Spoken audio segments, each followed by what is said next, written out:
بسم الله الرحمن الرحيم. عن عبد الرحمن بن سمرة رضي الله تعالى عنه قال قال رسول الله صلى الله تعالى عليه وسلم في الحديث ما ضر عثمان ما عمل بعد اليوم رواہ الترمذی۔ نبی کریم صلی اللہ علیہ وسلم نے ارشاد فرمایا، عثمان آج کے دن کے بعد جو مرضی عمل کریں ان کے لیے نقصان دہ نہیں ہے۔ دوستو 18 ذی الحج سیدنا عثمان غنی رضی اللہ تعالیٰ عنہ کو یوم شہادت ہے، اور حضرت عثمان غنی کی دین اسلام کے لیے بے شمار خدمات ہیں، اور خاص طور پر مالی خدمات۔ صحابہ کرام جب مدینہ منورہ میں تشریف لائے تو پینے کے لیے میٹھے پانی کا کنواں نہیں تھا، تو حضور علیہ الصلوۃ والسلام نے ترغیب دی، میں یشتری بئر روما، حضور نے فرمایا جو بئر روما کو خرید کے مسلمانوں کے لیے وقف کرے اس کے لیے جنت کی ضمانت ہے۔ حضرت عثمان غنی رضی اللہ تعالیٰ عنہ نے اپنے مال میں سے بئر روما کو خرید کے مسلمانوں کے لیے وقف کیا۔ پھر جب مسجد نبوی شریف کی جگہ کچھ کم پڑ گئی تو غزوہ خیبر کے بعد اس کی توسیع کے لیے حضور علیہ الصلوۃ والسلام نے فرمایا، کون ہے جو فلاں جگہ کو خرید کے مسجد نبوی کے لیے وقف کرے، میں اس کے لیے جنت کا ضمانتی ہوں۔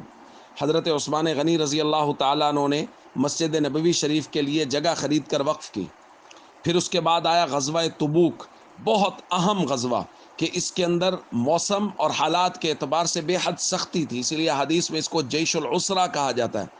حضور علیہ الصلوۃ والسلام نے صحابہ کرام کو ترغیب دی مال خرچ کرنے کی۔ حضرت عثمان غنی کھڑے ہوئے، کہا علیہ مئۃ بعیر باحلاسها واقطابها یا رسول اللہ، یا رسول اللہ 100 اونٹ ساز و سامان سمیت میرے ذمہ ہے۔ پھر حضور علیہ الصلوۃ والسلام نے دوبارہ ترغیب دی تو پھر کھڑے ہوئے، علیہ مئۃ بعیر باحلاسها واقطابها۔ پھر حضور علیہ الصلوۃ والسلام نے ترغیب دی، پھر کھڑے ہوئے، علیہ 300 بعیر باحلاسها واقطابها۔ علماء نے لکھا ہے مختلف روایات کو جمع کریں تو 900 اونٹ ساز و سامان سمیت حضرت عثمان غنی رضی اللہ تعالیٰ عنہ نے اس غزوہ میں دیا، اور 5 کلو سونا حضور علیہ الصلوۃ والسلام کی خدمت میں پیش کیا۔ اور جب وہ دنانیر حضور علیہ الصلوۃ والسلام کی خدمت میں پیش کیے گئے تو حضور نے اپنی گود میں ان کو ڈالا، اور حضور ان کے ساتھ گویا کھیل رہے تھے اور یہ فرما رہے تھے ما ضر عثمان ما عمل بعد اليوم۔ تو دوستو صحابہ اور اہل بیت کی قربانیوں سے اور ان کے ایثار سے دین صحیح شکل میں ہم تک پہنچا ہے۔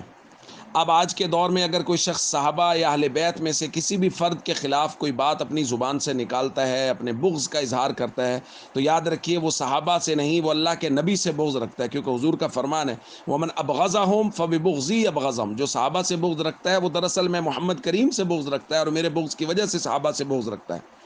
اس لیے جو شخص صحابہ اور اہل بیت کے صحابہ میں سے کسی بھی شخصیت کے بارے میں کوئی نازیبا بات کہے، نازیبا جملہ کہے، اس کی بات قطعاً نہ سنیں، کیونکہ یہ قرآن کے خلاف بات کر رہا ہے، نبی کریم صلی اللہ علیہ وسلم کے فرمان کے خلاف بات کر رہا ہے۔